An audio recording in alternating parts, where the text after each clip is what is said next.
Hello and good evening. It is Monday, so that means it's time for Enterprise at 8 here on Live Long and Podcast for the Star Trek Enterprise Review Show. Tonight, we have not one, not two, but 3 episodes to cover as part of this ongoing series. Season 4, episodes 12, 13, and 14, titled Babel One, or Babel One, United and the Aenar, or also known as the Romulan Interference Arc. But we're just getting started here on this live stream here on Facebook, YouTube, and on Twitch. I am not Jody Simpson. He is running late. Told me to start without him, so I'm filling in here. I'm like Trip. I've been given command suddenly here. It's been about 20 years. 20 years? That's right. It would have been so great if you weren't prepared for your own opening. It would have been even better. I don't have any clever intros prepared here, but here's the man who might give us fun facts early and make us cry, Adam Woodward.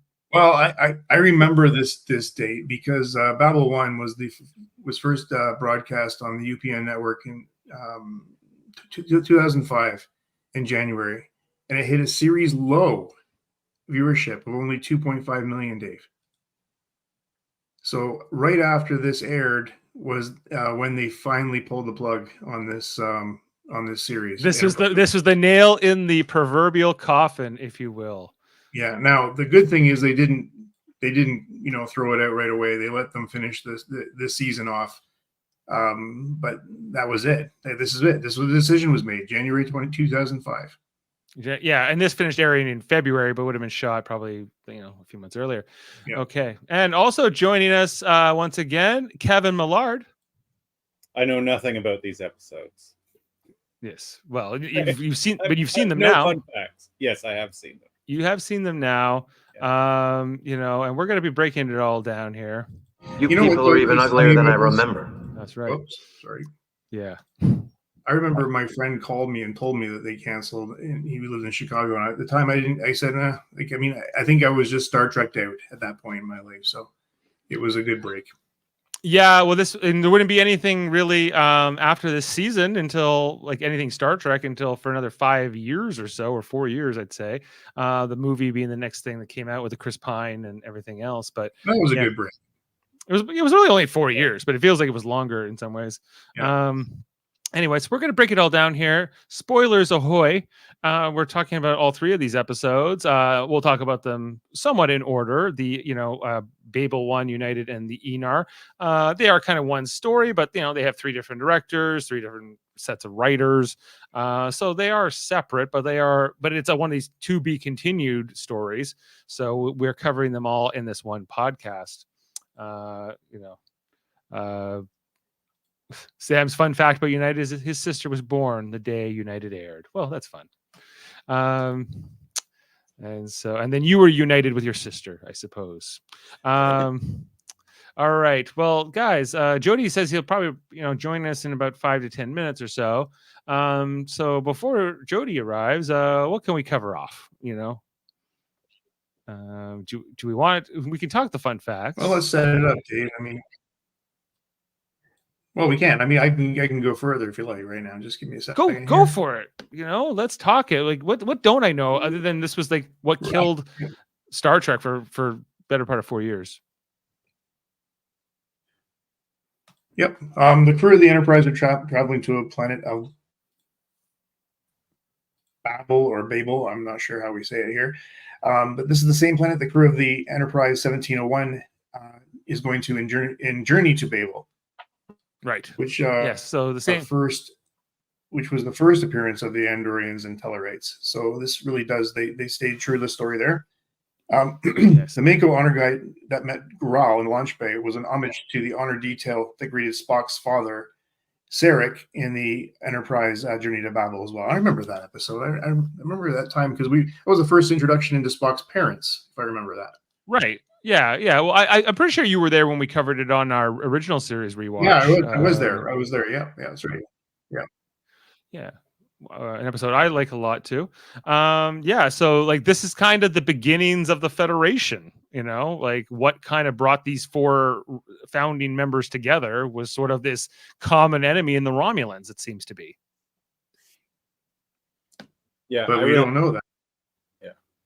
But we do. We do. But we do. Okay. Yeah. Well, Kevin. So you've never seen these before, right? These were No. these. So how do you feel about this arc? Oh, I loved it. This the beginning of the Federation is it's really interesting, and how I love Shran, of course, in anything. Yeah. Yeah. It's just three really good episodes. I was entertained through the whole thing. So this episode starts with them picking up the Tellarite ambassador, if I remember right. Right. Yeah. Well, yeah. Like after the teaser in the first episode, which shows Shran, have to abandon his ship. So that's kind of where we start. But after, the really early, he picks up the Tellarite and he's taking them to negotiate with the Andorians. But I thought it was funny because they're going to negotiate with the Andorians, but the Tellarites can't drive their ships through Andorian space. So the Enterprise has to go get them.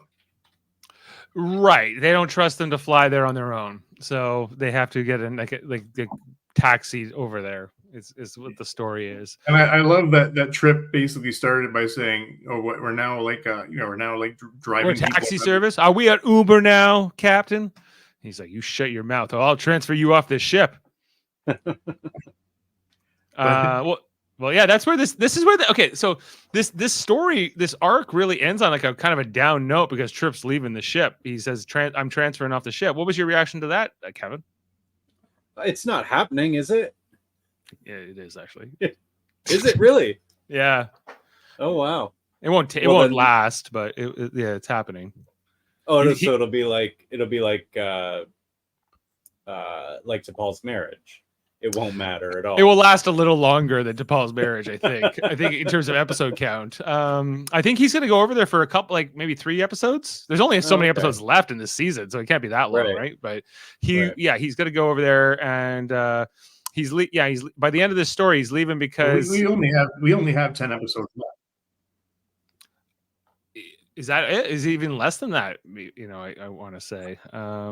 I'm just trying to remember how many more come after this. Actually, after these 3, you're right. We only have 1, 2, 3, 4, 5. Yes, 8 stories, a couple of which are 2-parters. So like we said, we only have 5 podcasts left after this one. In Enterprise, right? So we're really wrapping up. So Trip's time on board Columbia will be short-lived, but it will be eventful. And it's kind of an interesting swap up. But you almost kind of wish now that the show is ending, it feels like they don't have time to really do it right, So it's we'll probably they've been doing it right almost the entire season. It's such a shame that it gets canceled. Now I'm like, God damn it! Like you guys made me like this show, and now it's over. It's only 4 seasons. Yeah, but it really only started to pick up, and that's what they always say about a lot of these Star Trek shows is that that they have a few years of just trying to get used to who the characters are and how they want to write them. But people didn't have that patience for Enterprise, so and I think the franchise fatigue was real. And the fact that it was on UPN, there's a whole bunch of factors that, kind of, I think, hurt it. But at the time, network TV was changing. I think the model was changing. The fact that, too, is that they had to, they were trying to copy the original series a little too much. There was so much repetitive stuff we've seen over and over and over. Yeah. Well, I feel like they were trying to cover the original series, but do it in a next generation era sort of sensibility, I guess is the only way I can really think of it. And I also feel like this 4th season, they're using more of the cast again. Like the cast, it feels like a wider cast, even though it's the same people. Like Hoshi's in it a lot more. Travis has been in it a lot more. Like it doesn't feel like just the Archer and T'Pol show. Yeah. Well, yeah, and Trip sometimes, right, too. But it was really like only those 3 in the beginning because they were trying to follow that original series model of, we'll just feature the big 3 and then it's too many characters for the audience to follow. Actually, never mind. we're gonna show them all. Even like Phlox in this one was like in these 3 episodes was heavily used as well. So I mean, it was good to see that. I like that. And you know what? Like I think Strange New Worlds has been the first one to break that whole. Like we got to wait a year before the show gets good. Yeah, well, hopefully the show will get even better, in the future. But yeah, like that's been sort of. I wouldn't say that's so true about original series. I don't think the first year of original series is much. Actually, I'd say the third season is actually the weakest of those 3 seasons. But next gen, Deep Space Nine, even Voyager and Enterprise, they had that this curse of being sort of slow to get off, slow to have episodes that were going to really draw the audience in. Discovery too. I mean, look at Discovery. That was like. Well, Discovery, yeah. Well, I could write a whole paper on Discovery, I think, and why they're failures and sort of missteps, but and good things too. I guess we'll be covering season 5 in the near future, Adam. Like whenever it feels like a long time since we talked about season 4. I don't even remember exactly when that was, but we're coming back to that in the new year, I believe. January 22. January 22. January 22 was the last time, and we're going to be coming back in January of 24. So it's been 2 years since the season. Wow. Well, I guess they're hoping for a dedicated fan base, maybe as dedicated as the Enterprise fan base. Who's funny here, guys? Let's jump into the screenshots, if you will. It's gonna probably take us a little while to get through all 3 episodes. The first teaser is we see some dead Endorians and a bridge on fire until Shran pulls himself out of the garbage pile. And we see here that he's telling everybody get to escape pods. They've been attacked, get abandoned ship. And that's sort of like the big teaser, anything I'm leaving out there? I think that was mostly it. Pretty much it. Yeah, that's kind of what sets it up. And then Enterprise, we see this opening scene here for Babel One, where Hoshi is coaching Archer in his Tellarite, etiquette. Yeah. Oh, and make sure the dog doesn't get seen because they might want to eat him. And this was really nice. Like I really enjoyed this. This reminded me of like Troy getting Picard ready for a diplomatic mission or whatever. Right? We haven't really seen any of that in this show, really. Yeah, and it's not a hard thing to write, but it's a nice thing to see. It's almost like, oh wow, you actually give Hoshi something to do.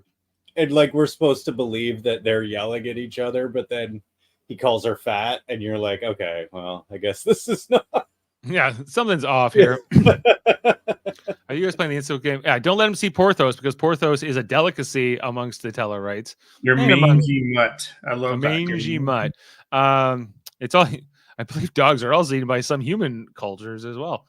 Not just Tellarites, but Archer's not too keen on the prospect of that. And then, we just want to mention the writers of Part 1 are Mike Sussman and André Bormanis. Director is David Stryden on Part 1. And there's Archer using his Tellarite etiquette on Trip a couple times here in this first episode.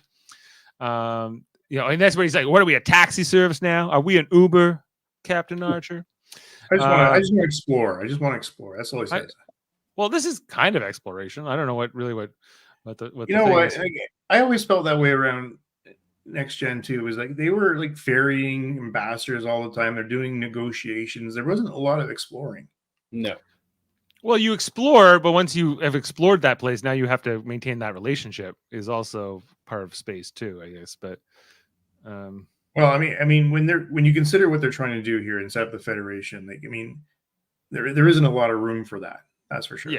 Yeah, and they only have so many episodes left, so they're dedicating 3 episodes to sort of like how Archer helped pull the initial foundation of what would become the Federation through these events. We already saw that little sneak peek from Daniels. Remember last season? Well, yeah, I guess that's the only thing that sort of like taints this for me is that Daniels has already told Archer that he's sort of predestined to bring these species together.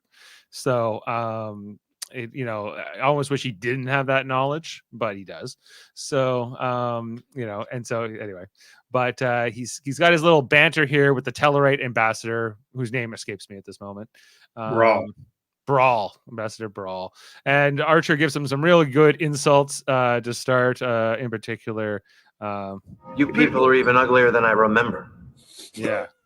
I was a little disappointed nothing was coming back.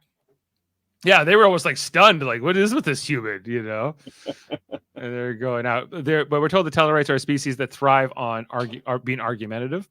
And we see the Tellarite is even willing to do a handshake and to reciprocate, right?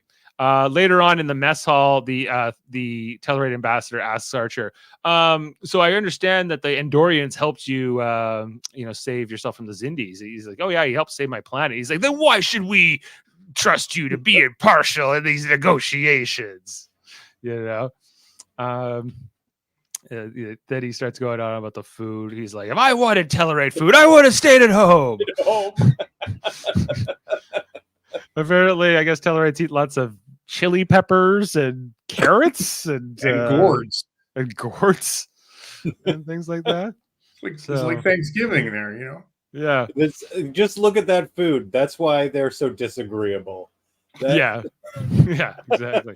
Yeah, they're supposed to be like these pig people. These are the Tellarites that actually have like 5 fingers, but there are Tellarites that have like more like hooves or like even just 3 fingers, and have more pronounced pig noses. But I guess this is the more humanoid version, I guess.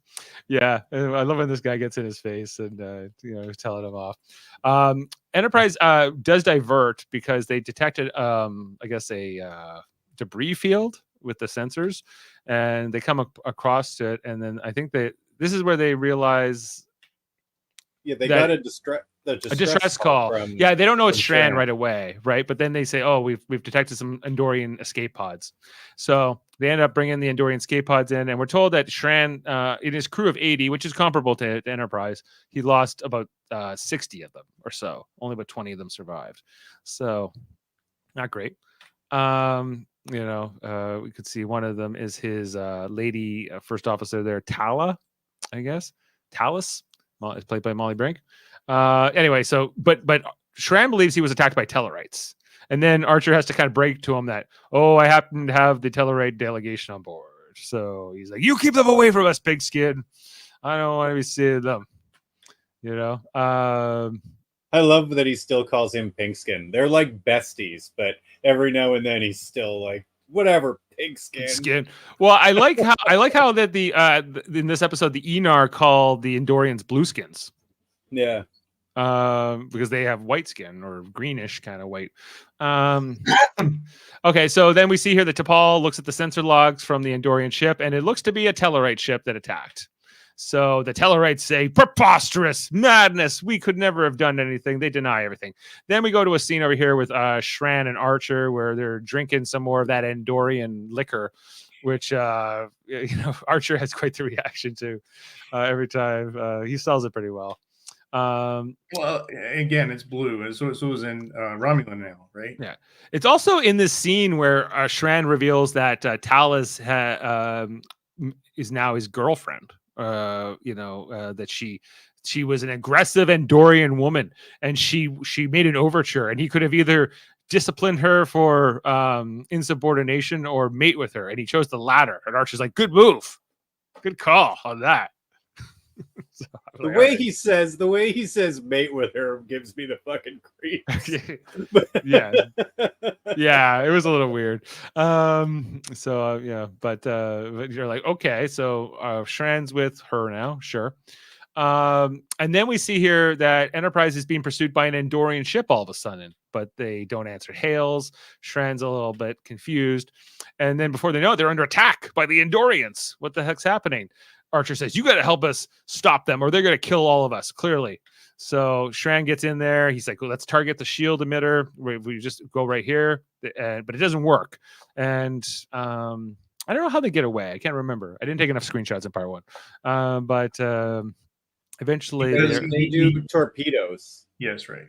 They eventually get torpedoes off and they manage to get that away. Later on, there's a conference here in the...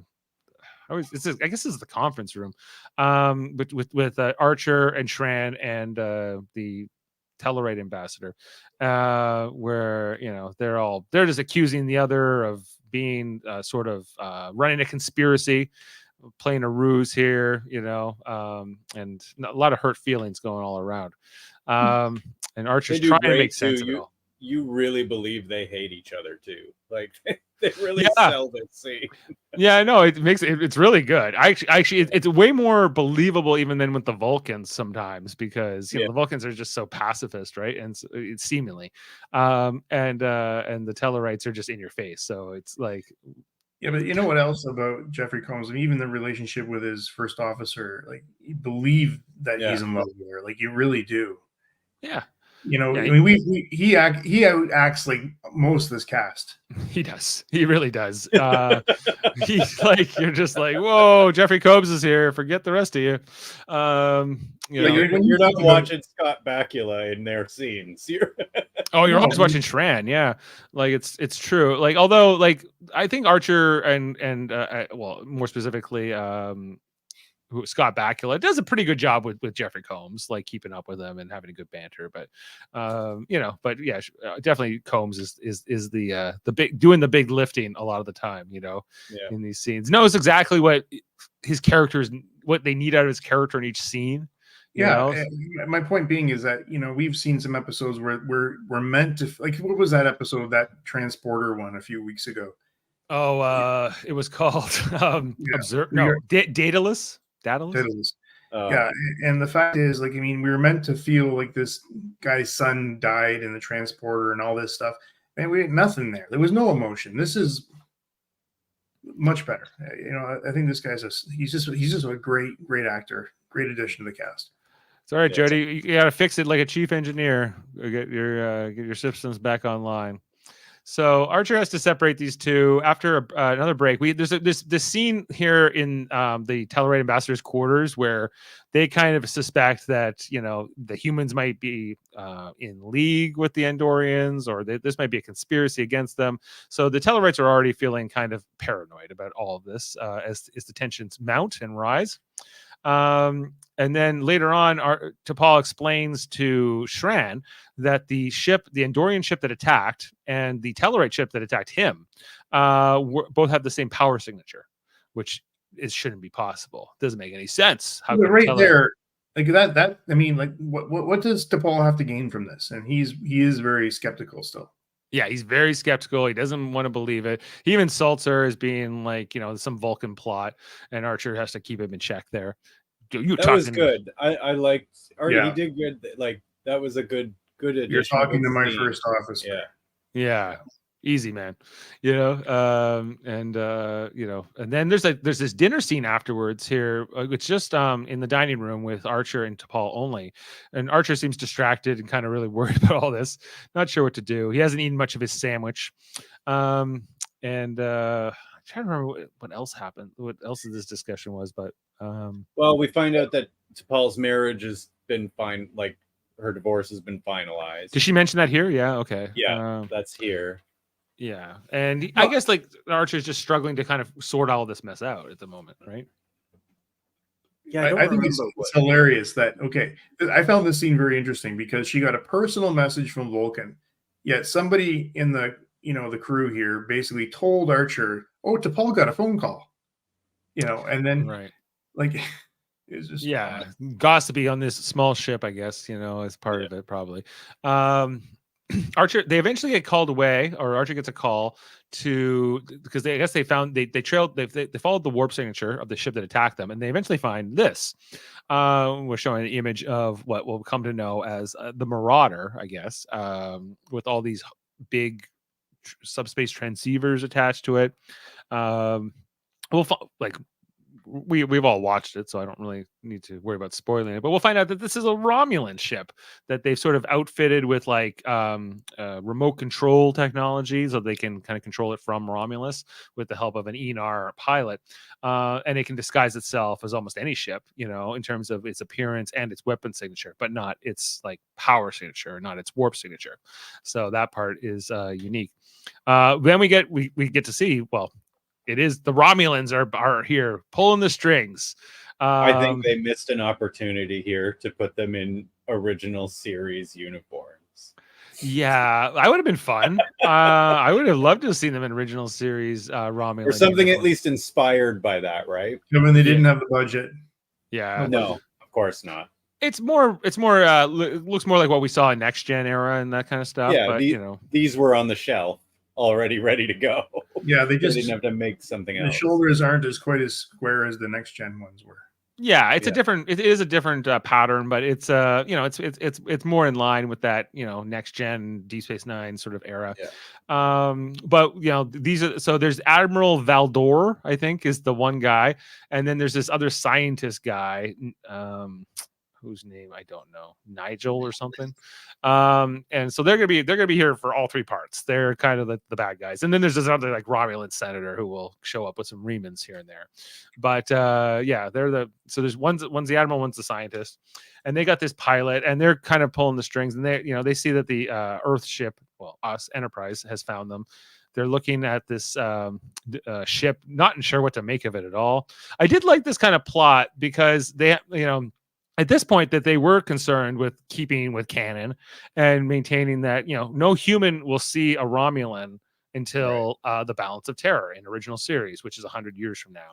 So the Romulans are going to be always in the scenes. They're kind of know the Romulans are the antagonists, but they're never actually going to get to see them face to face, which is kind of an interesting thing to be kind of saddled with as a writer, I guess, with how you're going to deal with your antagonists, but that's what they're doing.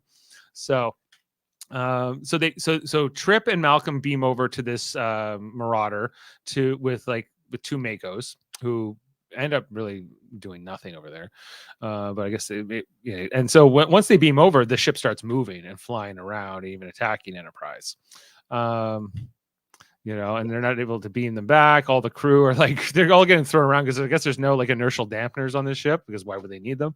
So they're all getting thrown around, and so they beam out the Makos first, but then of course the transporter blows up, and there's a battle that takes place, and so eventually Archer has to retreat. He can't beat this thing. So, but even though Trip and Malcolm are still on board, so they.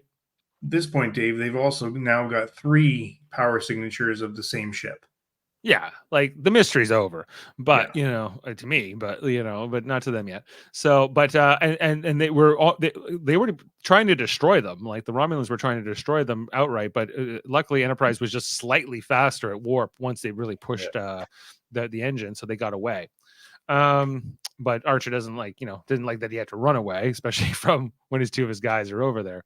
So he's kind of beaten for the moment. Over on the ship itself, Malcolm gets his air tube caught on something, and he loses a bunch of air really quickly.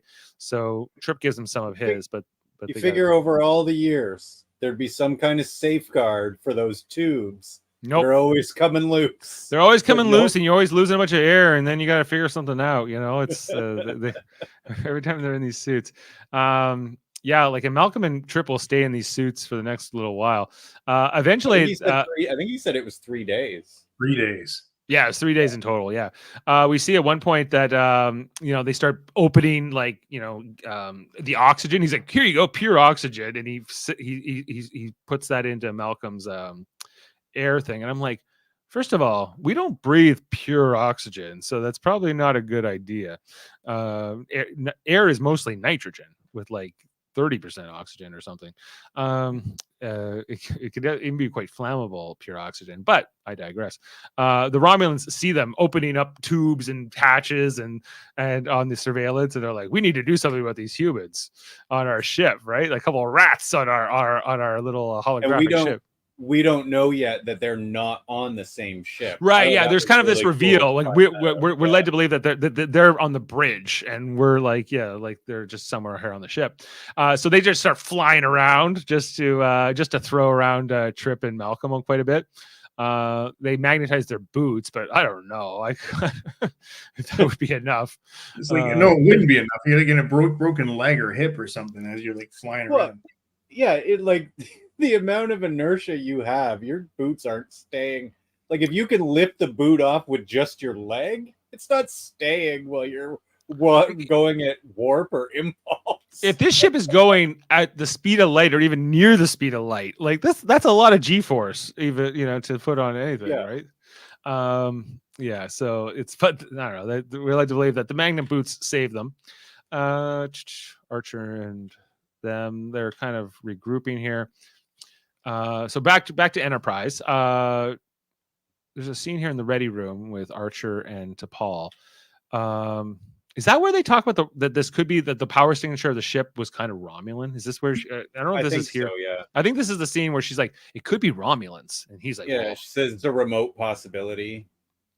that the Romulans, Yeah. but we don't. But they don't know anything. Even as a Vulcan, she doesn't know anything about the Romulans. But she's talking about about Minefield. Right, but we know that the Romulans know more about the Vulcans than vice versa at this point in history. It seems like. And back on the ship, they find the gas. I don't know if my screenshots are in order.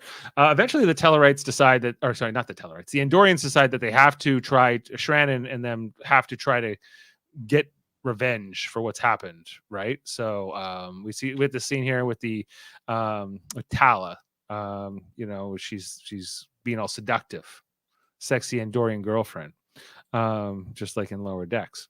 But this Mako, he can't be tempted by her, and then eventually it turns into a fist fight. The weirdest fight scene I think I've ever seen. Yeah, that was pretty bizarre. Yeah.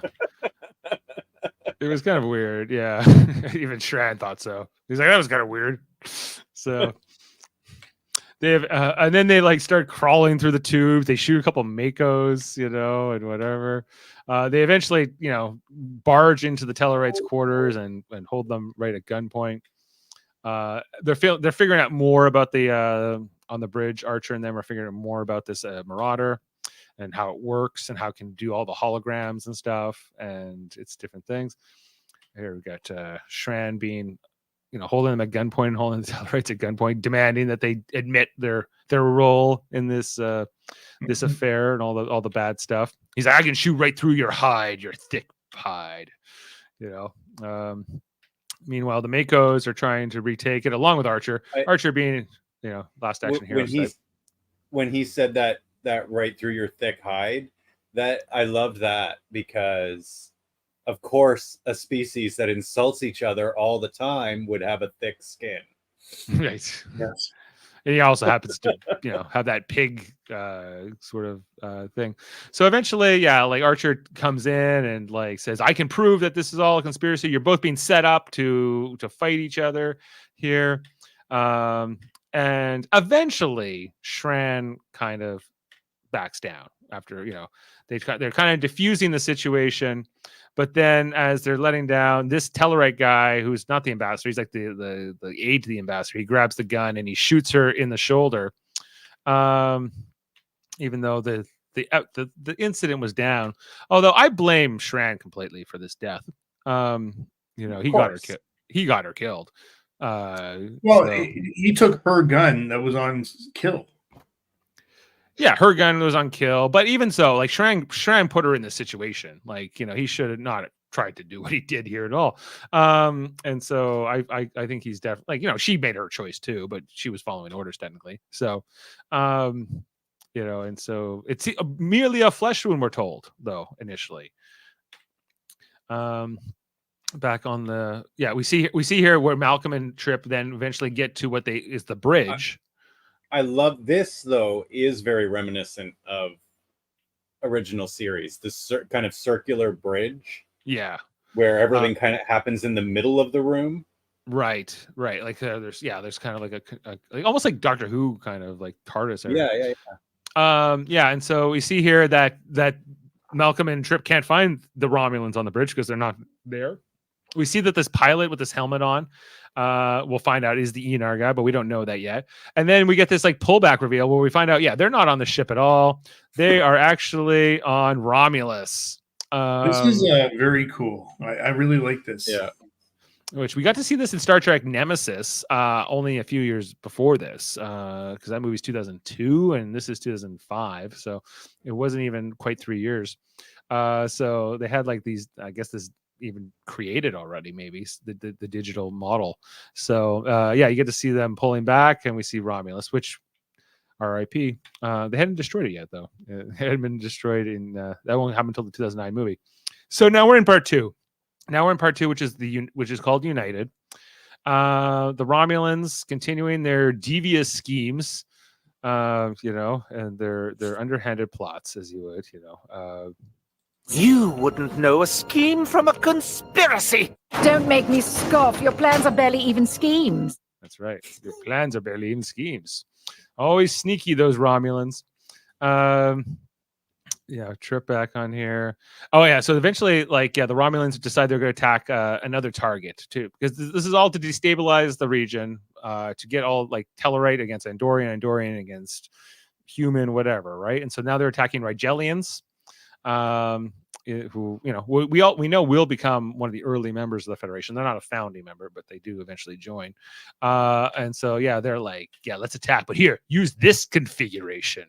We see them attacking, and look who's attacking the Rigelians. It's good old NX-01 attacking, and boom, boom, boom, and Star Trek Enterprise. Now we're into part 2. Been a long day. So United, they're talking about the Rigelian ship that had been destroyed. That they're demanding Archer's arrest and compensation from Earth Command. So the diplomats are all demanding things and things like that. And we see, there's the video evidence. Enterprise attacked. So I think is this Archer's first real diplomatic journey, or mission? Well, really, his first mission was when he brought that Klingon home. That was kind of his first diplomatic mission. But you're really getting to see how captains are so important, because they're definitely out there and have to be the diplomats. Well, yeah, I just think ambassadors aren't on the front line. Well, that was always interesting about Babylon 5, which was that in that show, all the other species had their alien ambassadors except for Earth, which sent a captain. So we didn't have an ambassador. Anyway, it's not about Babylon 5. It's a great show. You should definitely check it out. But anyway, so I guess they've invented their own way to detect the drone ship, the Marauder, with this sensor network. If they get 130 ships together and they get them to all work together, they can create a little net and then hopefully suss it out. But Archer is a little daunted by that prospect of getting that many ships together.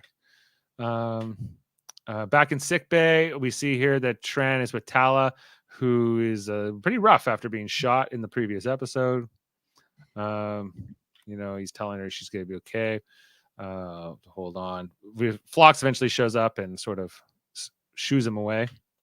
Yeah, this was a really nice scene. This is what you were talking about, Adam, right? He really sells this here, that you really believe that he's in pain because she's dying, right?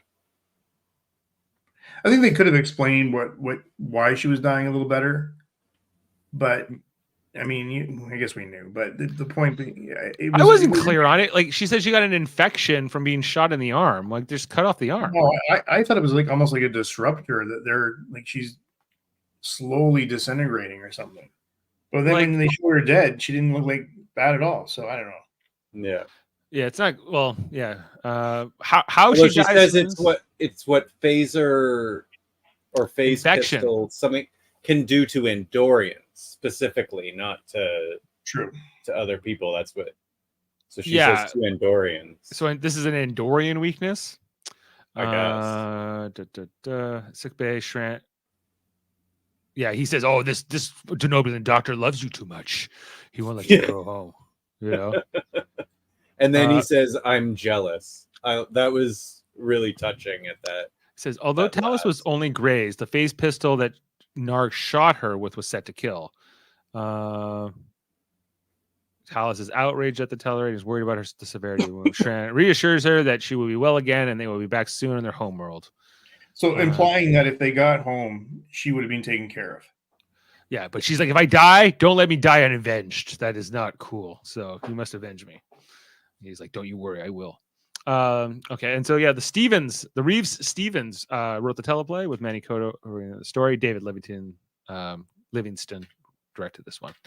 Anyway, so Shran's pissed. He's still mad at all the Tellarites, even though he kind of knows that they didn't necessarily attack his ship. Archer's still trying to short that out. Sometimes just the looks here from Phlox are really good. You know, he doesn't always have a ton of lines, but sometimes his looks are really powerful. Back on Romulus, we got Admiral Valdor. He's talking to this Romulan senator who's not happy about the exposure and them figuring out what's happening. That this is a risky plan. He's giving him a hard time. The admiral. We see a couple of his Riemann security guards as well along the way. Just a reference to Nemesis, I guess. Like we have this makeup and these costumes, so we're going to use them. But I wasn't necessarily excited to see Riemann's. No. Anyway, it surprised me, but again, happy for all the people that never saw Nemesis, they didn't do any explanation what they are. yeah, you would have no clue. So they're just assuming you've seen Nemesis. I also have to point out that this Romulan Valdor guy, he is the ugliest Romulan I've ever seen. Like this guy, like he is a hideous chud of a Romulan. I gotta tell you. But anyway, most Romulans. I feel like we've seen him before, though. I think he's been in a lot of stuff. That actor, he just doesn't quite feel. I recognize his voice. Brian Thompson's his name. He's played a bunch of different roles. He played a Klingon. It's also the mouth. Like he's got that. Yeah, he's played different like characters under makeup before, I believe. Anyway, I think this might be the scene next here where Archer and T'Pol are talking. I think this might be where she talks about the Romulans being a possibility. And they're also talking about the sensor network, how many ships the Vulcans can send, how many ships the Tellarites can send, how they're going to get these species to work together. That's also a big part of the conversation.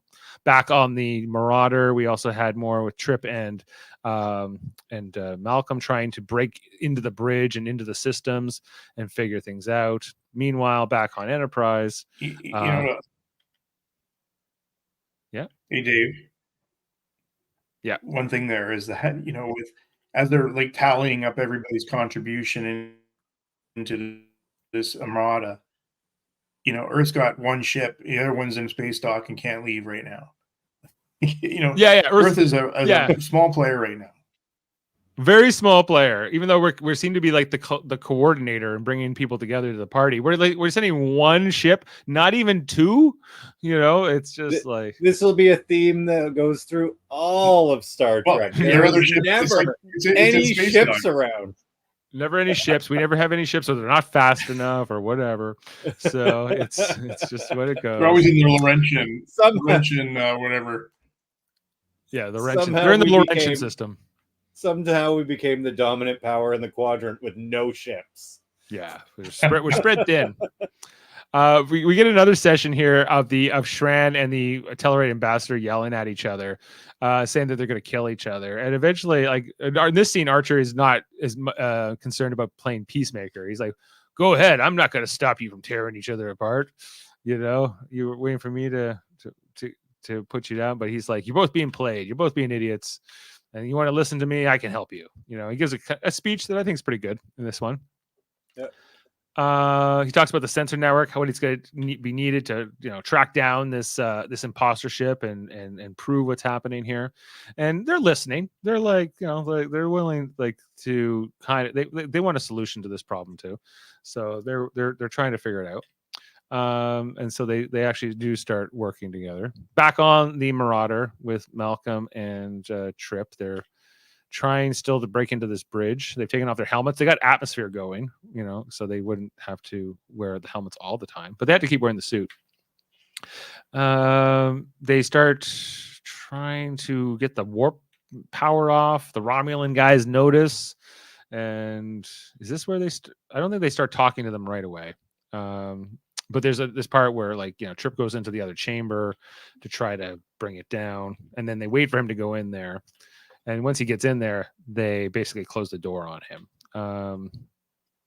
Here it comes. Yeah, boop. Kevin's audio only now.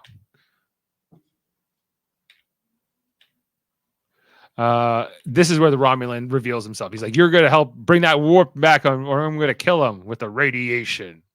The radiation. Yeah. Yeah. I did like this. I think that the voice of this Romulan guy, he was really strong. And he's like, listen, never explains who he is or what they're doing, right? And so as a lot of villains would. So there's like, we're gonna burn you to death, Trip, with this green radiation. Back to that soon. On Enterprise, we see her. Shran gives these command codes to Archer. So that the fleet can coordinate. He's like, well, I'm gonna have to give these to the Tellarites too. He's like, whatever. Do what you have to. He's like, did you serve on all these ships? Like pointing at the pictures on the wall. He's like, well, some of them are before my time, like that one's like from 400 years, years ago and stuff. He's like, oh yeah, my ship's named after an old ship too. Isn't that cool? Maybe they'll name ships after us one day. They actually will. But because they kind of feel like bringing the species together in this alliance could mean something,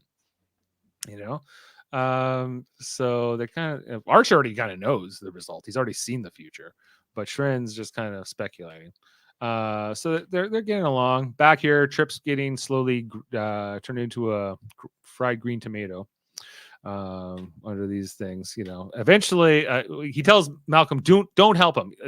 Trip's just trying to like rip things out, everything, so that nothing will work anymore, and hopefully the radiation will stop killing him. Reed is just trying to blast through with his phase pistol to no regard. And eventually he agrees to start helping the Romulans fix the ship so that Trip won't die. Trip's ordering him not to. Back on Enterprise, we had this scene here where they're getting ready to launch the thing, but then Archer gets called down to sickbay. And there's this dramatic moment where we realize Talos has died. The camera's spinning all around Jeffrey Combs, and it's quite dramatic.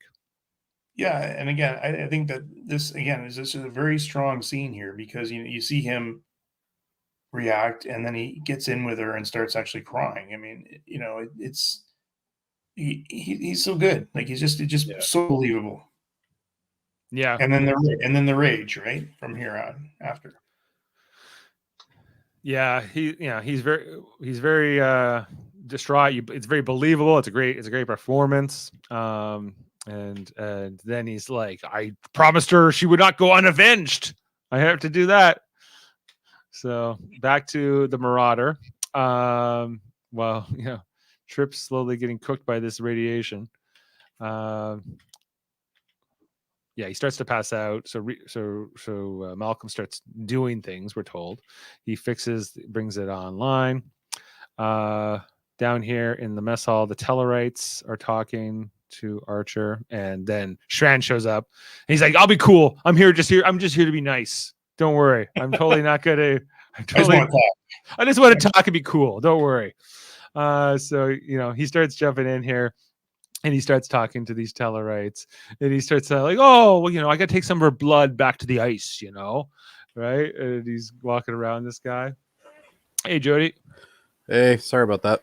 It looks like my laptop blew a stick of RAM. Uh-oh. Well, nice thing about being in IT, you always have extra. That's good. So we're just into part 2 now, Jody. Yes, you're very far away. Yeah. This is awesome. I love this 3-parter. This is a great one. Yeah. We're at the scene here where he's like, I collected some of her blood, Talos, who just died.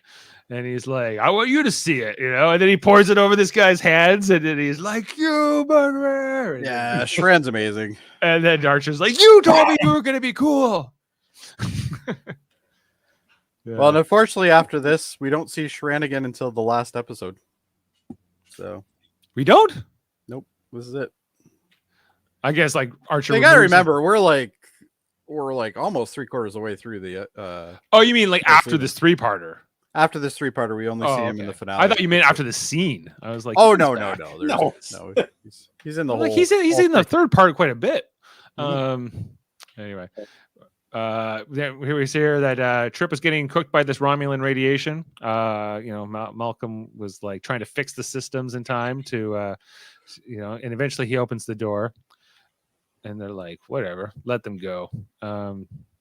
He gets their helmets back on. I guess we've got the helmet on, it will protect you from the radiation. presumably.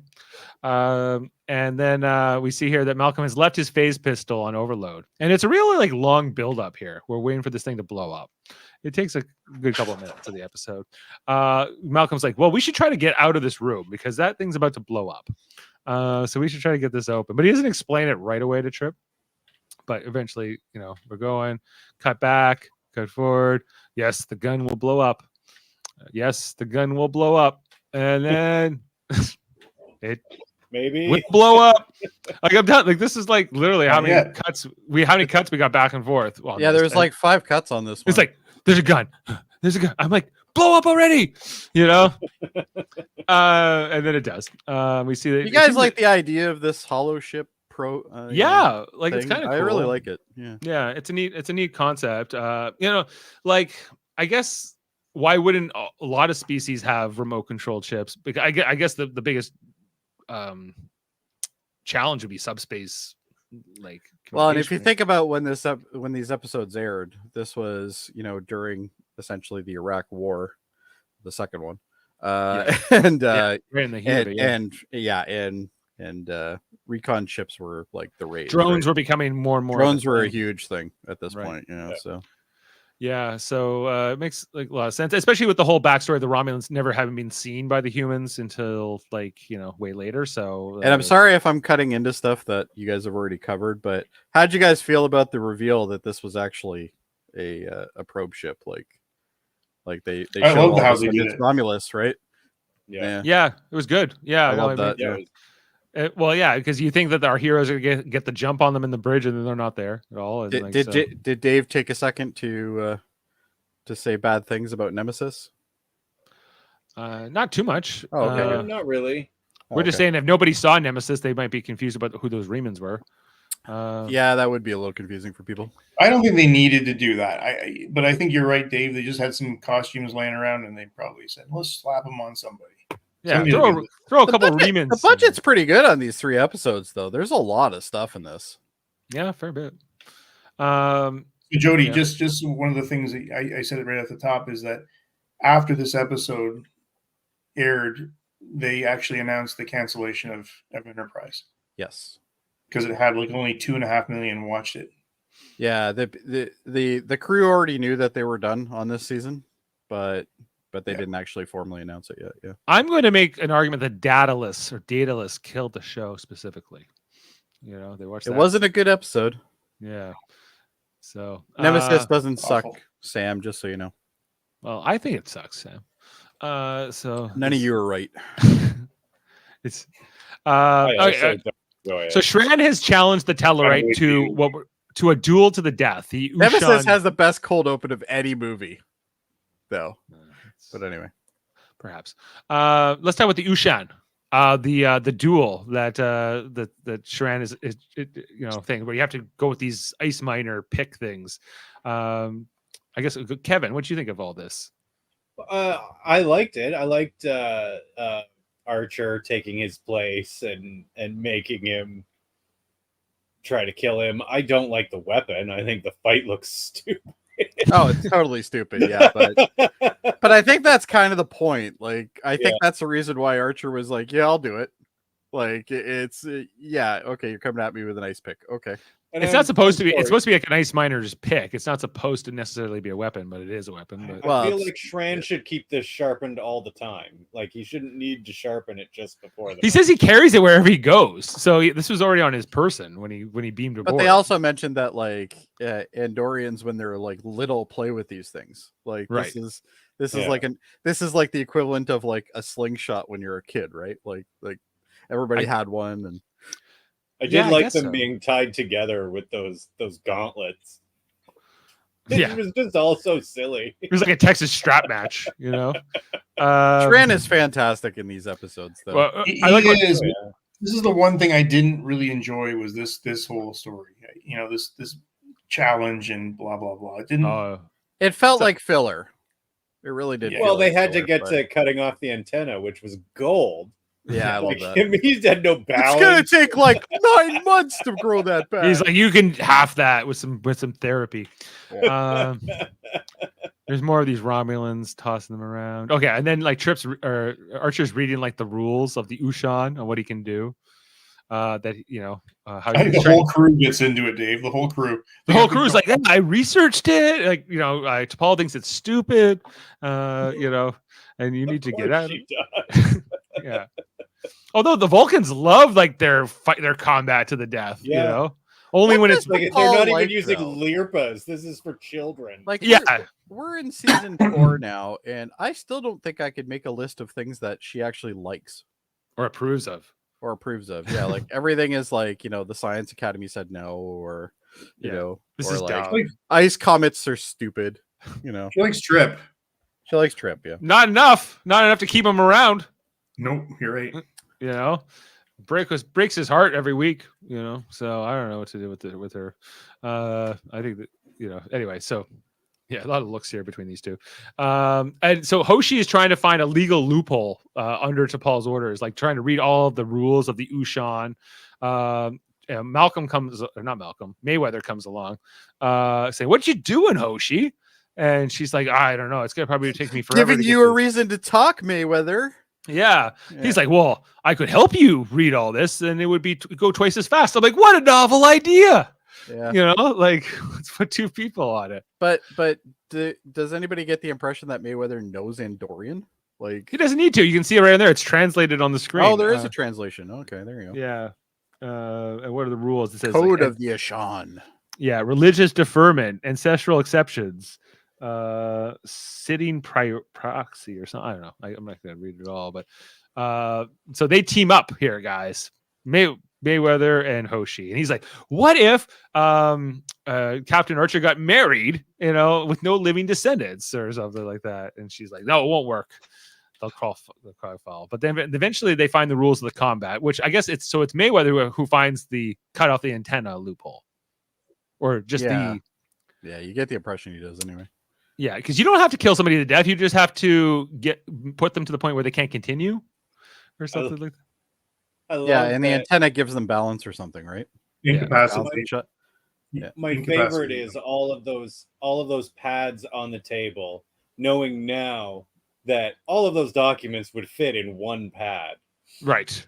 No, we have to have many. See them all over the table. It makes me laugh. Yeah. The best thing about it is it has a track wheel, but they use it as a touchscreen. I don't get that. As both. You gotta have options. You have options. I really like this next scene too, where this is like the little pep talk Archer's getting before he goes into the duel, and like Hoshi's like, "You gotta use it like this," and especially when he goes to like the Tellarite, he's like, "You gotta dig, you gotta go down." He was like almost like Jeff Probst on Survivor, Tells him to cut his head off. You gotta cut his head off. I know I missed it, but you guys must have talked about how Archer talked to him, right? At the beginning of the first episode. Yeah, that was awesome. That even Flox has some pointers and what to avoid. What's so interesting here is that like when you're going around that circle, it was almost like that 70s show, when they're going. Yeah. You wait for somebody to be high. Yeah. They were just passing the spliff around, so they're like, cut his head off. But why this guy is there? That was kind of funny, So. His participation in this little rally is great. So you have to wear like a gauntlet on one hand, and then it's tied to the other guy. That's like the rules of the shot. And T'Pol has to play like referee, in the situation too, which is kind of fun. Shran completely, he's like, "I'm going to have to kill you, man. But don't worry. I'm going to get you a plaque on the Hall of Heroes back on Andor. I'm going to keep working with your people. Blood there, man. I'm taking your blood. I'm taking your blood to the ice, just like with Talos. But yeah, you're totally dead. I'm totally killing you because that's the rules." Right? So he's like, "Oh yeah, let's see." And so the fight itself, Kevin already gave his opinion. It was kind of I was okay. It was dumb, but it was funny. Archer gets, he starts off by getting his butt kicked. I mean, he's bleeding all over the place. Yeah. Right.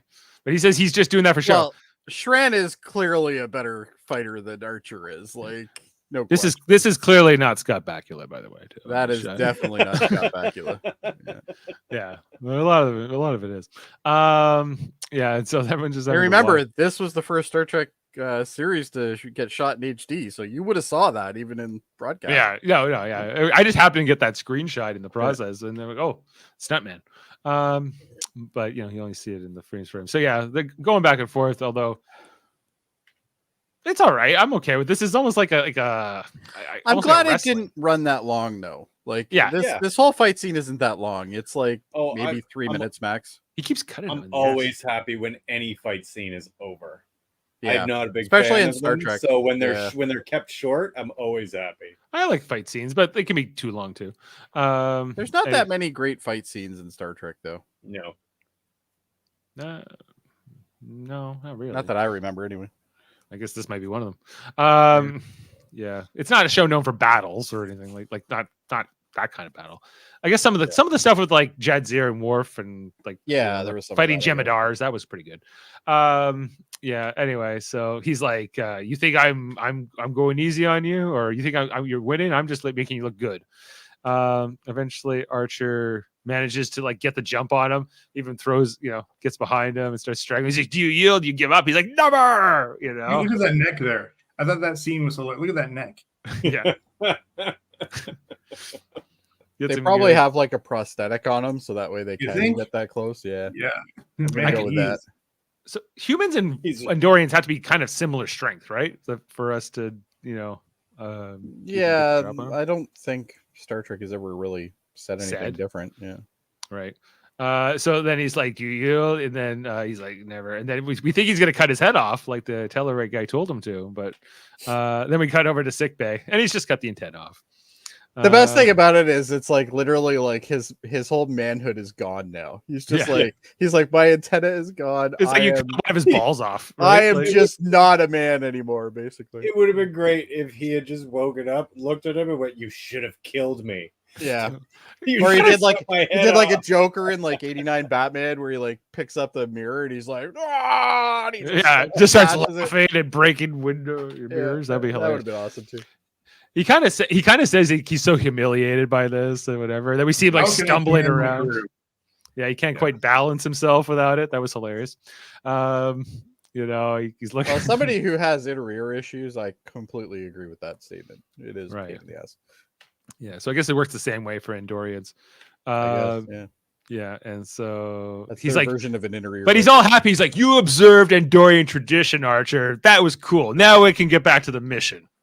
The one thing I did, the nice little touch I liked is because you know how I always think that the antennas are fantastic in the show. Like they have the mechanical things built in, so they can control the remote.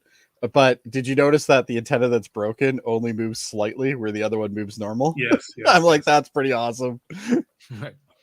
Yeah, but here's the thing again. Like, so Shran was about to like derail the whole conference, all the peace efforts. Yes, because he's Shran, and that's what he does. And then he loses. Okay, let's get back to business. Okay, like this is a guy who was torturing Soval like quite a bit a couple episodes ago. This is a guy who broke into the Tellarite ambassador's quarters, held him at gunpoint, got his first officer killed, challenged this fight. Like, as much as Shran is a good guy, he is a problematic ally sometimes. You never know where he's going to go. Yeah, he runs with his emotions, which I think is interesting for a Star Trek character, because not all of them do. Like a lot of them are just like fight for the Empire, that kind of thing. And the Andorians are usually humans are usually portrayed in Star Trek as being very emotional, at least compared to Vulcans. But the Andorians are even more emotional than humans. Oh, they're really emotional. They're like they're a train wreck. Like especially when like his first officer gets nailed because like he was courting her as well, right? So he's like he's like obviously he loved her or whatever. He mated with her, Jody. Yes, he mated really with her. Creepily. Well, it was either he had to mate her or he had to do something else, or had to discipline her. Which would have, whatever. Back here on the bridge. Okay, now we can get back to the mission. Let's get the sensor network going. Let's see if we can detect the. They're not using the battle bridge though. Like they're not using that command center room. Yeah, they're not using the command center. Command center. It's only season 3. There was we saw command center. We saw one scene, but like they're not. It's clearly like with the Xindi crisis over, it's not a place they like to go too much anymore. So they don't need it. The Romulans, what are they up to here? Oh yeah, so they start attacking. Oh yeah, they disguise their ship as a Vulcan ship. Inside, have you seen the Aenar yet? No, that comes at the end of this episode. It's the end of this episode. Okay. Yeah, so setting up, and then Vulcans, and then Shred's like, "Those are Vulcans." I'm with you, Archer. I know, I might have no antenna, but He's like, you had to chop off my antenna before I decided to like focus on what we're supposed to be doing. But yeah, you know, right. So the Romulans are going on here. Oh yeah, and the senator shows up. He's like, "I know you're screwing up. I know that you've been detected." And then he looks over at his guys, and he's like, he's like, I got a man on the inside here." And he's like, "Well, you know that we're about to destroy them, then, right?" He's like, "Well, then proceed." I don't know if I'm supposed to care about the Romulan admiral like getting shit from the senator or not. I But don't care. yeah. I like how they always have that one kind of like Neanderthal looking Romulan. You ever notice that? They always have one. He's got a very big jaw, this guy. Yeah, massive. The main guy, the main jaw. villain guy. Yeah, I said he Yeah. was the ugliest Romulan I've ever seen. Anyway, so then we get the Earth is the Enterprise is attacking this, but not the Vulcan ship. It is the Marauder, which we get to see it like it doing all these like flips and moving super fast through space. That's not something we see a ton in Star Trek. That's true. They're flying around. I like the idea though that it can emulate the weapons as well as the ship. So it's like that's a pretty neat idea. Yeah, and it's so fast that Perfect it's hard to ship for destroy. your schemes. Yeah, for your schemes. Your schemes are barely it's a good plus. scheming ship. Yeah. I am already betraying him, and my plans will come to fruition first. Yes, they're always trying to out betray each other. Those Romulans. So yeah, they're while Trip and Malcolm are inside the ship with no inertial dampeners, they're just getting thrown around. They would definitely be dead, but yeah. Well, you got to remember though, they're also in environmental suits, and the environmental suits would have some protection built in. I don't know. I think so. Not for the oxygen supply. No. Yeah. I do like their solution here. They're like, well, they just eventually jump out of it. They're like, fuck it, we'll just jump. They just open the hatch and they just jump out of the plane basically and into space. It reminded me of that scene in which one? The really terrible remake Star Trek, Into Darkness, where they're jumping from the one ship to the other. They're jumping to the Dreadnought. Oh yeah. They have to like basically jump straight. I'm like, this is ridiculous. But and Khan's all good at it. Yeah. Kirk's not as good. And then we see here, like while Malcolm and Trip are kind of floating in space, that the Vulcans, the Tellarites, and the Andorians all show up in a united fleet, and then we see them like kind of chase after the Marauder, who then escapes. So then they warp along in pursuit, and then eventually they're like, we got left here, Malcolm. We're gonna die out here in space, I guess. And then must be 9 o'clock. Yeah. Must be 9 o'clock for Adam. Adam always drops at 9 o'clock and then he comes back. 9:10. Yeah. So then he'll be on his phone now, though. Pretty much. Archer then says, "You need a lift," and he beams them up. I do like that view though. I liked how they did that. That was pretty cool. From the beaming, just seeing that massive hull all of a sudden show up, and then they beam them in. Malcolm complains about having to wear his helmet for so long. And then it wouldn't be Star Trek Enterprise without Malcolm whining about something. No. And then there's this whole scene here where Trip says, "I'm going to have to write you up for a reprimand for disobeying my orders and saving me from that Romulan." He's like, "I saved your life. I saved your life." He's like, just kidding. I'm not going to write a reprimand." I'm like, "You should.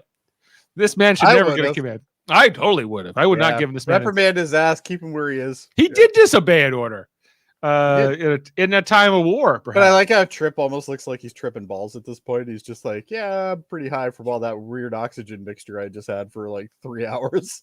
Yeah. 3 days in a suit. Yeah. Oh, well. And then we see, and we come to the end of this episode where, Shran's looking out from the mess hall towards all of like the Vulcans and the Andorians and the Tellarites all working together. There he is on his phone, as you predicted. See, I told you, 9 o'clock, he goes to his phone. Yeah. And the final scene here in the conference room where, the Andorians and the Tellarites, they start the conference early. Let's just start it here. We don't have to get to Babel. We can just do it here on the ship. And we get the handshake here between the Andorian and Shran and the Tellarate ambassador. And here we guys got the beginnings of the Federation. The seed is planted here. The 4 founding members represented in this particular Actually, shot. I never even included into the fact that these are actually the 4 founding members. Realistically, you're missing the Vulcans. No, T'Pol's there. No, T'Pol's there. T'Pol's there. Of course. Yeah. I never think T'Pol is a Vulcan, right? Of course. Yes, T'Pol is a Vulcan. She is a Vulcan. She doesn't act like him all the time, but she is. Yeah. And then we pull away. I like how that we pull back from the shot here and we get to see this Very whole cool fleet. shot. And I was like, well, Enterprise should have just stuck with this fleet until this crisis is over. This was a little bit of the disappointment I had in the next episode. Because all this because everybody just kind of goes their own way. They disband. I'm like, the crisis isn't over yet, guys. Like, where are you going? Yeah, you still got that ship running around. Right. Back on Romulus is the final scene, and we get the reveal of the pilot who's been controlling the drone. We've never seen this guy before. He looks like an Andorian, but he's not blue. What the heck's going on? And I think this is the first time they introduced the fact that there is separate subspecies. Yeah. Yeah, this has never been set up before. So we got an Aenar, a white-looking Andorian. All right, so now we're into the third Andorians episode. that are on ice planets or something like that. They're all an ice planet. Like the whole. Well, planet's actually, an ice planet. Andor's an ice planet. Yeah, but it's colder, I guess, where the Aenar live, or they live further into the ice, or something. I think they live underground or something. Yeah. They all live underground, but I guess I don't know. I don't know. They said that with the regular Andorians, they get a couple months above 0, or a couple weeks above when it's above 0. Oh, okay. In the heat of summer. I don't know. After winter, I kind of look like that guy too, so I get it. Yeah. So to start off the next episode, the senator is giving the Romulan admiral a hard time, saying this is going to bring us all down if we don't clean this up. We were supposed to be destabilizing these species. Now they're coming together and working together. This sucks, And so I don't know. That's kind of an interesting teaser. Again, I'm not invested in this Romulan success. So this Romulan intrigue with themselves. I'm not even sure why they needed the teaser on this one. Yeah, I don't know.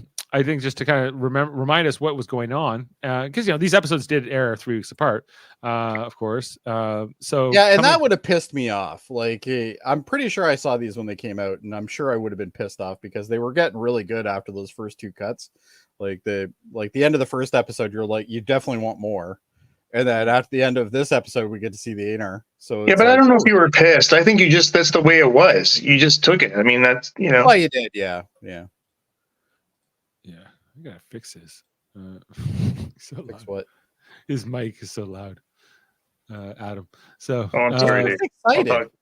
I'll talk. No, I just adjusted. I just adjusted it on my side. So okay, there we go. So, you, Adam. Yeah. Hey, one fun fact from that last episode was the first time that T'Pol called Travis Mayweather Travis. Is it the only time? Really? Oh yeah, because she always refers to him by his last name. Or Ensign. Or Ensign, yeah.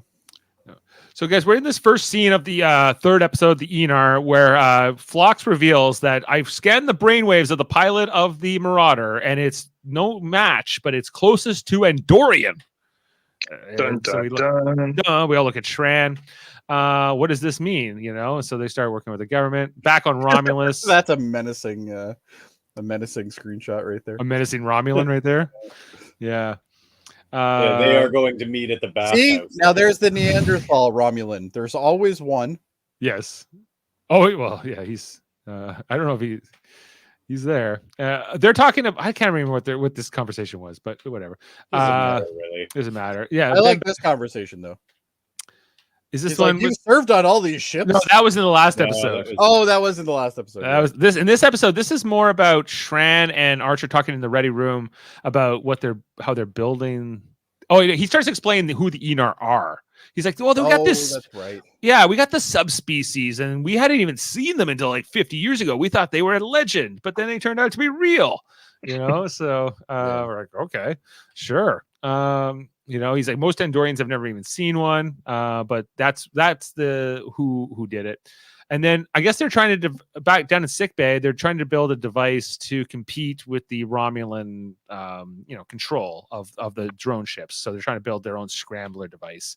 And this is where this episode really focuses a lot more here on T'Pol and Trip in this 3-parter, where he's trying to be protective of her, playful with her, but she's not having it. She's newly divorced. She's still got the sting of that, I guess.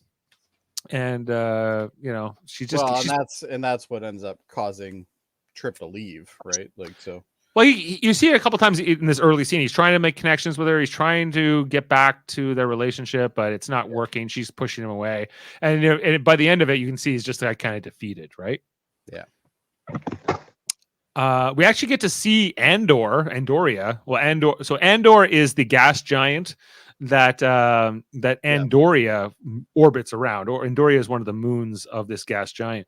And so we actually get to see Enterprise arrive there as they go to investigate the Aenar. Shran and Archer beaming down to the planet, and Reed doesn't like it. He's like, take a couple Makos with you, So Dave, in reality, that's a great idea. Yeah. Sorry, Adam. coming Go ahead. back to the name of the planet, though, this is the first time, because it's been so inconsistent through Star Trek history. So it's been referred to as Andor or Andoria. But the gas giant, I think you just said it, is Andor, and the moon is called Andoria. Correct. Yes. And so I guess they sorted that out in this episode when they wrote it. And they live on the moon, right? They don't live. They live on the moon. One of the moon. Yeah. Right. And so they beam down here. You can kind of see it. So they're on the moon here, and you can see the Andoria gas giant. Oh, there you are. Yeah. In the background there. That they orbit around. And sure, I like how Jeffrey Combs and the way this is written for Shred. He's like, this is great, it really gets the blood pumping. Right? But he still needs a coat. Like, he's not impervious to the cold. He's no, but he's happy in it. Yeah. We're told he's minus 20. It's minus 26 Celsius. And it's the middle of summer. He's Archer, because normally in the winter it would probably be minus 40 or even more, and I don't think humans can survive in that for too long. So it's rough. But they're going down into the caves where there's at least less wind chill. They eventually get to this one thing where Archer's like, maybe we should find another way. He's like, well, you're afraid of some heights there, Archer. We'll come back to that.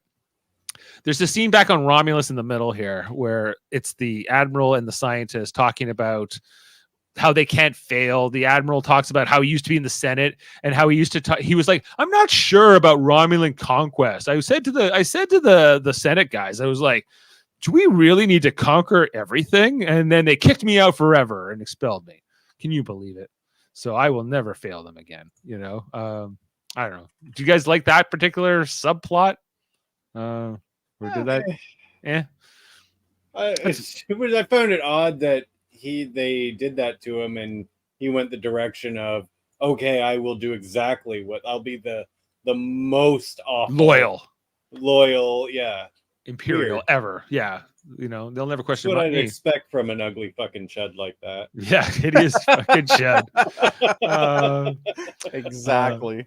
Yeah, I was like, whatever, man. And then back on Andoria, we get told about these worms that. Oh, I love this. I thought these this ice, was so neat. these ice worms that burrow through. They melt the ice chemically or something, and and they literally fall through and they just keep kind of going. Yeah, and they can burn you. They can burn you. Might be aliens. Shran says he got burned as a kid or something like that. Yeah, so this is where they fall down the staircase or whatever, the ice staircase, and Shran takes a big tumble. Eventually, I love how his leg goes right through this big shard of ice. It's just sticking out of the floor. I was like, how did it that freeze in that position? But it could also be an icicle that fell and then fell down and went. Yeah, maybe. Yeah. So it looks like, of course, Andorian blood is blue, so it's all covered in that. He's had a rough couple days, this Shran. Yes. Yeah, Shran's had a really rough go over these. He had his ship destroyed, lost most of his crew, lost his girlfriend, got his antenna cut off, got this through his leg. No wonder why he doesn't show up after these episodes. Yeah, he needs to recover. Too busy healing. Yeah. So yeah, like Archer has to like just pull it out of his leg at one point. He's like, and then the Aenar start to appear here. We see them sort of hiding in the background, almost camouflaged with their against like the white ice there. If they're any whiter, they'd be clear. So and of course we got to meet on Star Trek Strange New Worlds what's his character's name? Hemmer. Hemmer is an Aenar character, so this is where this whole idea was introduced, and all the Aenar are blind. They're telepathic, but they don't see whatsoever, and so they can't call their ship. Because the funny thing is, like halfway through this episode, I'm like, oh wait a second, that's Hemmer. Like it never even occurred to me, and then it's like, oh yeah, okay, yeah. Well, the other thing too about the Aenar is that they're all pacifists. They're compared to the other Andorians, compared to Shran, yeah, yeah. The Andorians are very warlike in some ways, like very very militant and willing to fight. Whereas the Aenar are like very much the opposite of that. And so they're like they got an interesting vibe to them. Anyway, they agree to help. And we get to meet this one Aenar who, by the end of this, is like a love interest of Shran. I can't remember her name. Well, when he was resting on that bed, and she came to him and said, "I've never seen a blue skin before." And it started then. You could see it. Yeah. So this is like their first meeting, right? They like I said before, this episode like makes up for all of that horrible lack of emotion in Daedalus. Yeah. Not well. That episode is just so bad. It's just a bad episode. Okay, yeah, and then back on Enterprise, Phlox and T'Pol and Trip are working on their new device to control or to at least interfere with the Marauder. Trip's like because he wants to go in the machine, and then T'Pol points out humans aren't telepathic, so it's not going to work. But Vulcans are telepathic, so I should be the one to do it. He's like, no, you're the ranking officer. You can't be doing it. But he's trying to be protective of her. But she's just pushing him away. Even later on, Phlox will say something to him like, why don't you just let her do her job? And just stop trying to talk her out of stuff. But Trip's not happy. Trip's being a Karen, guys. Trip be tripping. Trip be tripping. Even like this look that Phlox has on his face after that conversation, I think is kind of like he's like, ugh. These species are all terrible.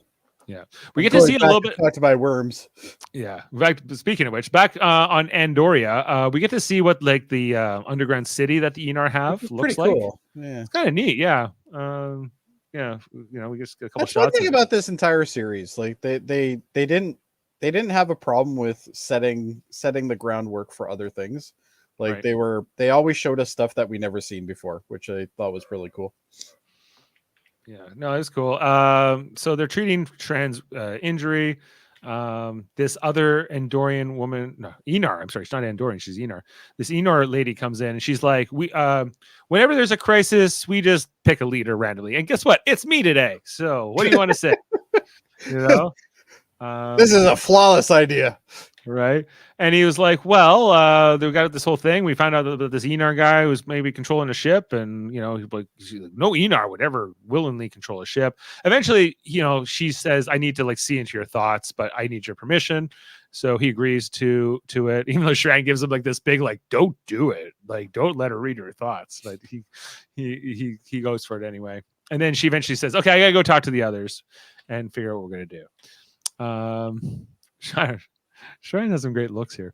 Back on the ship. Okay, there's a scene here where Trip goes gets a coffee, and he kind of just passes past T'Pol in the corridor, and then she goes, "Hey, Trip, are you worried about me? Are you sad I'm going to that machine?" He's like, "Don't worry, it's completely professional."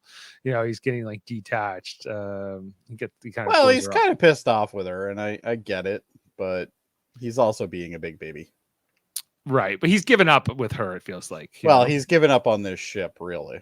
Like and we find that out later, but yeah. Well, on her, more specifically. Well, it's her, which it causes him to think want to leave, right? He doesn't want to leave Starfleet. He just wants to leave the ship. No, he just wants to move, yeah. get away from her. So then there's this scene here in the dark between the Aenar girl and Shran. You know, he's newly single. He's looking to get somebody new, and He doesn't wait long though. That boy. No, so he's this flirt man's begins pretty. It's pretty obvious to me what it is, but they're getting to know each other and talk. And he kind of convinces her to help because, you know, her brother, she explains her brother, who is the one the Romulans have, is, you know, would never do this willingly.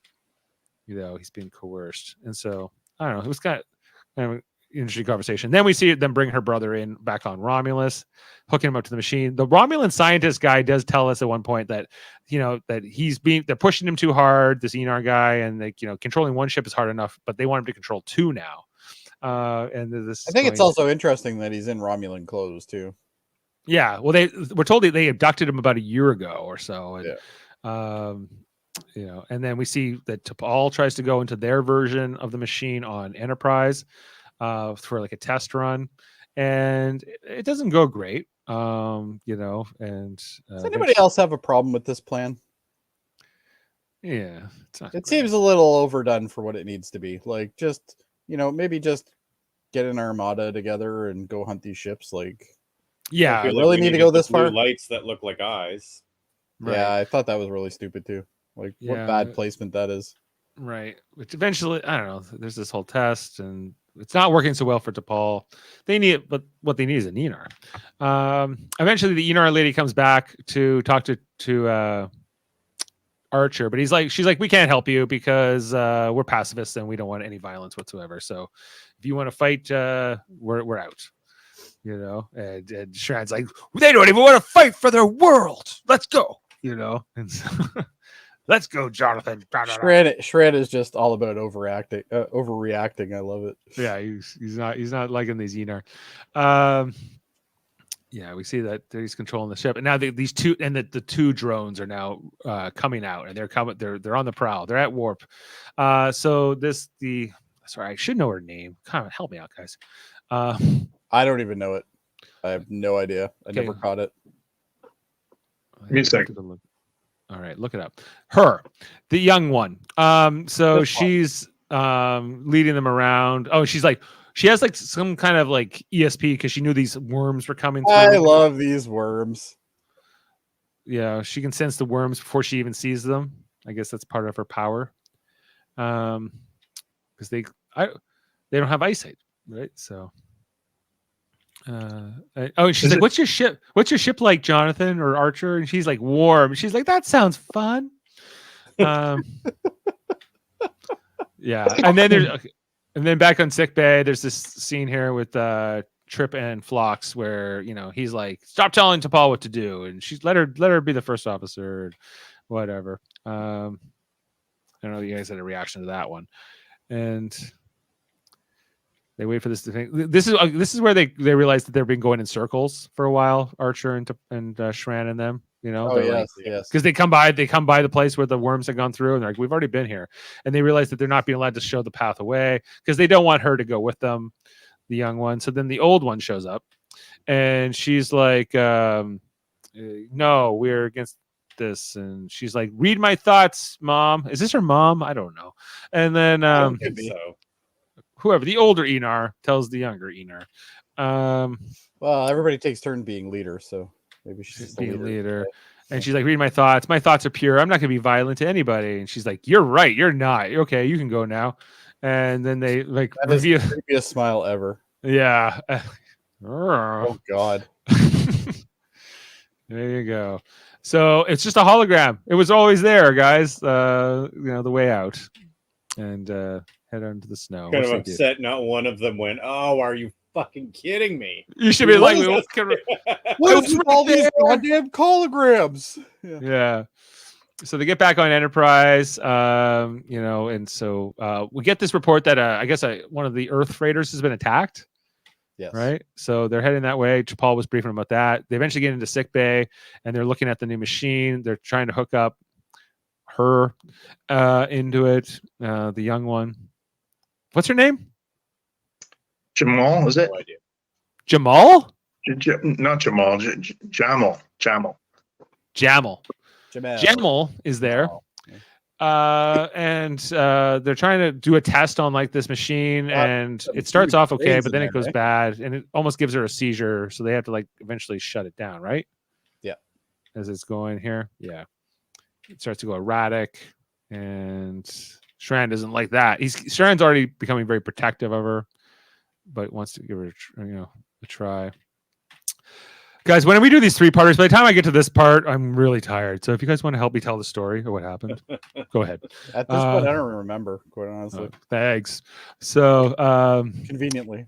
Yeah. They get there, the freighter's destroyed, a bunch of human bodies. Archer's sad. And he is definitely sad. It's hard to tell a story about an episode for an hour and a half. It is. Yeah, it is. Yeah. I think you're doing a great job, Dave. I haven't had dinner. Well, oh, and you haven't had dinner. That's even worse. Yeah.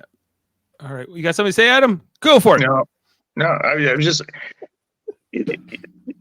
listen. I thought personally, the 3 episodes were really good. This is the only part that I really found it just started to drag a little bit here. Did you guys feel that the same way? The third part was my least favorite of these episodes. Yeah, I just thought this to drag this storyline with Shran and her. I know it's important, I guess, for the end of the story of the season, but it's for me. I would have almost like a big Armada battle or something like as Jody said. But anyway, yeah, I would have rather the Armada. I would have rather seen more of the Tellarites and the Vulcans and the humans all working together. I just want to know how Shran can jump back and forth so quickly. Like he literally like buried the other one like a minute ago, and like now he's on this one. It's like, geez. Yeah, he runs fast. Yeah, he goes fast. The Andorian Mining Consortium never retreats. You never back down from no one. They don't back down from anything, including romance. Yeah. Especially with the Aenar. Anyway, so they're like, here comes a Tellarite ship. It's not Tellarite. And then they start fighting with the drone ship. Soon they're fighting with 2 drone ships, right? Yeah. Yes. This battle goes on and on. Jaemeel, whatever. She wants to help. She's like, let me have another shot at this. And Phlox doesn't want to let her, but Shran kind of convinces. The Romulans are trying to really dig their holes. They got to destroy the Earth ship. They're going to take down Enterprise. Always these bloody Romulans. Yeah, these Romulans. Always a pain in the ass. One of the it looks like an Andorian ship, but it's not.